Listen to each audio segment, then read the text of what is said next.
مذاکرات کریں. اب جب ہم جانتے ہیں کہ ایک مذاکراتی کمیٹی جواد صاحب بنا دی گئی ہے, کہا یہ گیا ہے کہ جی ہم آپ سے مذاکرات کرنا چاہتے ہیں, تو اب یہ پہلے درجے کی قیادت, دوسرے درجے کی قیادت, یہ کیا ہے سر؟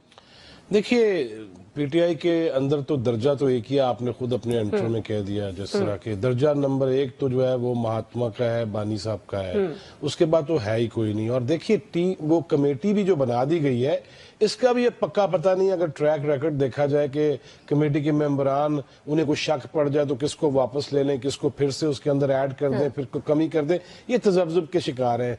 تیسری اہم بات جو حکومت کہہ رہی تھی کہ پارلیمنٹ میں آ کے بات کیجیے. دیکھیے نا, آج بات شروع ہوئی نا, شیر افضل مروت صاحب نے خواجہ صاحب کی طرف بال پھینکا, اس کے بعد جواب آیا, پھر رانا ثناء اللہ صاحب آ گئے, انہوں نے ایک بڑا اچھا انہیں نسخہ بتا دیا کہ دیکھیے آپ سپیکر قومی اسمبلی سے ملیے, انہیں جا کے بتائیے کہ آپ کن چیزوں پہ, کن نکات پہ بات کرنا چاہتے ہیں, تو ہم تک بھی وہ اطلاع آ جائے گی. سپیکر جو ہے کسٹوڈین آف دا ہاؤس ہے, تو وہ ہمیں جو آگے پیغام دیں گے یا ہمیں جس طرح بٹھائیں گے ہم اس طرح بڑھنے کو تیار ہیں. لیکن یہ نہیں ہے 1 پوائنٹ ایجنڈا نہیں چلے گا کہ چھڑ دیو ساڈا بانی اور اس کے بعد جو ہے پھر جو اس کے بعد مذاکرات ہوں گے. نہیں, وہ عدالتوں میں معاملات ہیں. حکومت اس پہ جو ہے اپنے موقف پہ قائم ہے کہ اس طرح نہیں ہوتا کہ آپ آگ بھی لگائیں, آپ ملک کے اور قوم کے بچوں کے جو ہے وہ انداز تخاطب کا بھی بیڑا غرق کر دیں, آپ اس کے بعد کہیں جی او فلانیاں میں چھڑاں گا نہیں اگر کچھ ہوا تو, اور آپ جو اداروں کے خلاف وہ تضحیک آمیز مہم بھی چلائیں,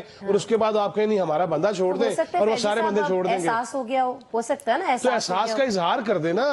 اس کے اندر دیکھیں اندرون خانہ اور بڑی باتیں چل رہی ہیں. کل گنڈا پور صاحب کو ملنے نہیں دیا گیا جیل میں, آدھا گھنٹہ کھڑا کر کے واپس بھیج دیا. دیکھیں سیکیورٹی کلیئرنس کی بات نہیں ہے, جس قیدی نے ملنا ہوتا ہے نا اس کی مرضی ہوتی ہے. میں یہ کہہ رہا ہوں کہ مہاتما نے, بانی نے انکار کر دیا اس سے ملنے کو, اور پھر جو محترمہ بشرا بھی ہیں وہ بھی واپس آپ دیدہ گئی ہیں. ان کے درمیان کیا بات ہوئی ہے اس کے بارے میں بھی ذرائع بہت کچھ بتا رہے ہیں کہ معاملہ ان کا بھی کافی حد تک آگے تک بڑھ چکا ہے, اور اس میں علیمہ باجی کا بھی اب کردار جو ہے وہ زیادہ ہونے لگ گیا. اور خان صاحب کو یہ سمجھ آ گئی ہے کہ اگر یہ بشارت کے تحت, حالانکہ نبی کریم صلی اللہ علیہ وسلم نے تو کہا تھا کہ طلاق جو جائز کاموں میں میری ناپسندیدہ ترین چیز ہے, میں اس طرف جانا نہیں چاہتا, وہ مذہبی ٹچ ہو جائے گا, میں اس طرف نہیں جانا چاہتا. لیکن مسئلہ یہ کہ جو ماں جائی ہے نا اس کے ساتھ تعلقات بہتر ہو گئے ہیں, اور جو پہلے چھوڑ کے آ گئی تھی, میرا خیال ہے, میں نہیں چاہتا, میری خواہش ہے یہ سدا سہاگن رہے اور آپس میں اکٹھے رہے. معاملہ سنگین مجھے نظر آ رہا ہے.